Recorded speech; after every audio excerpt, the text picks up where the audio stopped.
So we just got a very strong jobs number, but also unemployment up. We kind of beat that to death in video number 1 with the one and only Taylor from Life Goal Investments.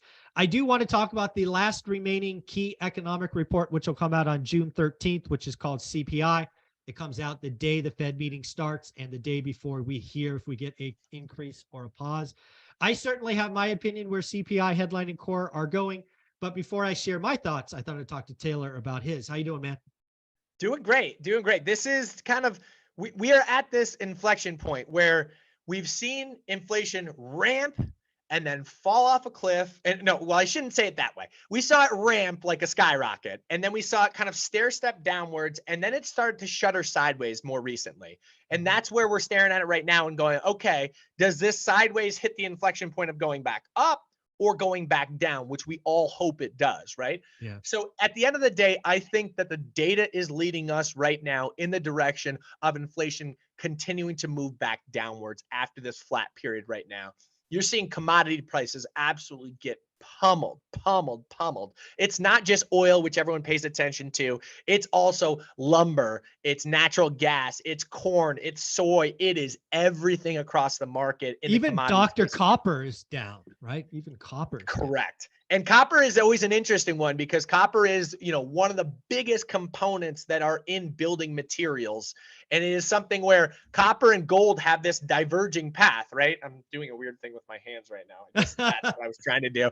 So when you have fear enter the market and you have an economic slowdown start to play out, what you have is gold prices going up and copper prices going down, because gold is just a fear trade and it's, oh boy, recession's coming. And barring the last month or so, you've had gold go up on a breakneck pace and you've had copper trade off on a breakneck pace because, again, the building is just not there or anticipated to not be there in the future. Yeah. So I just want to level set where we'll be coming into this. I don't know. Is there maybe somewhere you could look it up while I kind of set this up? What is the expectation for CPI headline? Can you look that up? Because I'd love to know going into this. So let me set the numbers up. Yeah, well, Taylor looks it up. So again, we had CPI reading of a headline at 4.9, slightly better than the month before at 5. That's the kind of shutter steps Taylor was referring to. It still has, I believe, 9 months in a row of declining from a peak of 9.1. Core broke trend 2 months ago and continued. It is actually reading higher than headline at 5.5 coming into this.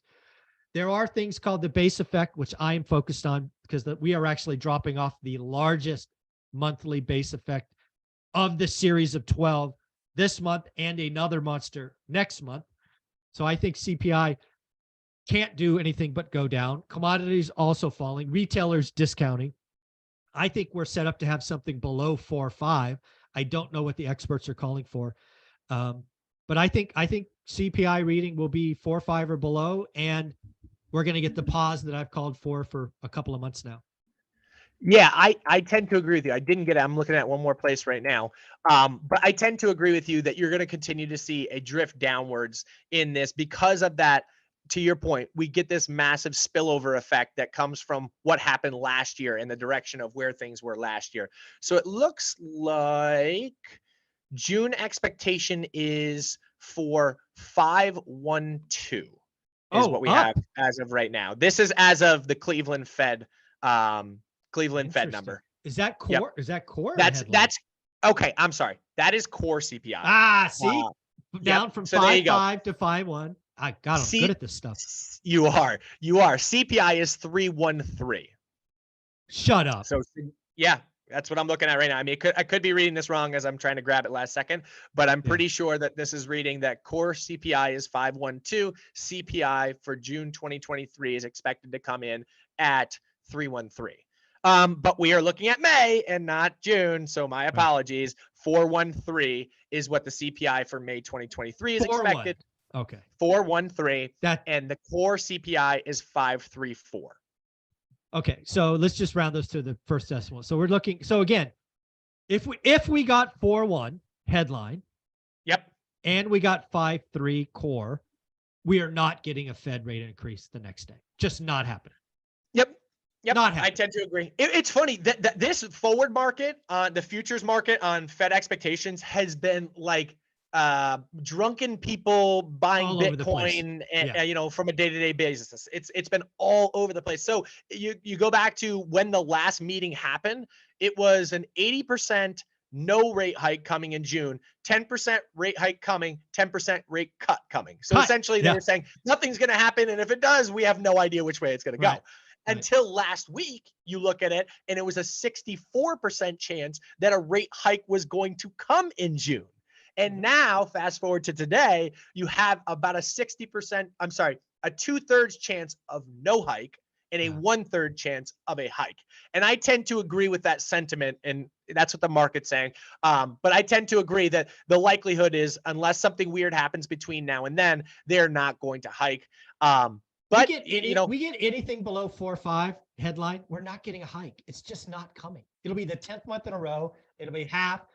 They may skip, I'll give you that, but they've got so much damage in the commercial market. They have to see it. They have to see the lending going down. The tighter credit market is at a minimum a 50 basis point hike. They know that. They're not stupid. Yeah.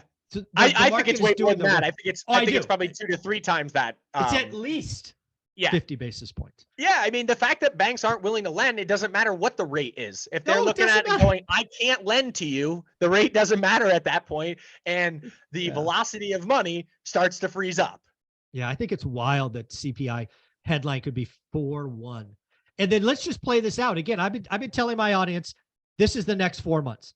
We have 2 months of huge base effects dropping off. I've said in past videos, we might get a 4.2 or 4.3 just because of that. The market says 4.1. Let's say 4.2.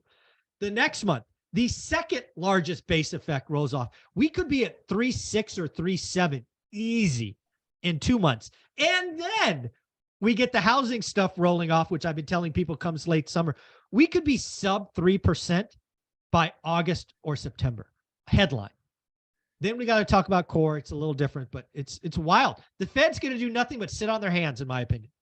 And I think it's becoming clear to the market that that's the case. I mean, there aren't many other things that you can point out in the market and go, okay, that is why the S&P is up 10%. That is why the NASDAQ is up a third, 33%, somewhere in that ballpark year to date right now.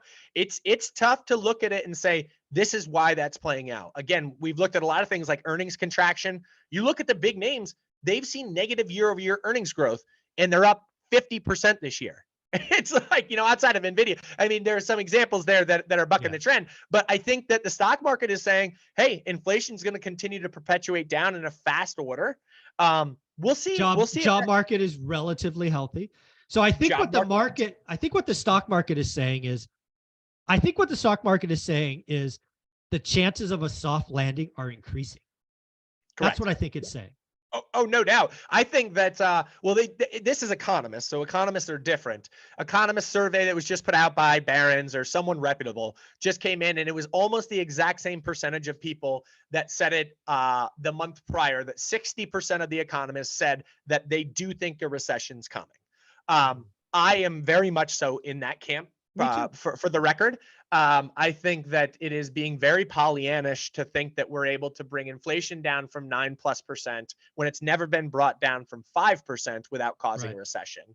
I think that that's, a thought. You have commodity prices absolutely cratering. Why are commodity prices? Commodities are strictly a supply and demand game.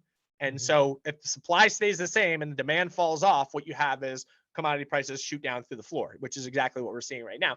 In the bond market, you're seeing the yield curve inversion, which is the greatest historical predictor of a recession, invert at a larger rate, at a bone-chilling rate.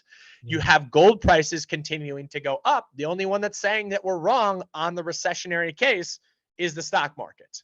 And maybe you say along with that is the fact that the labor market has been so darn strong. But the labor market, as we all know, is the best lagging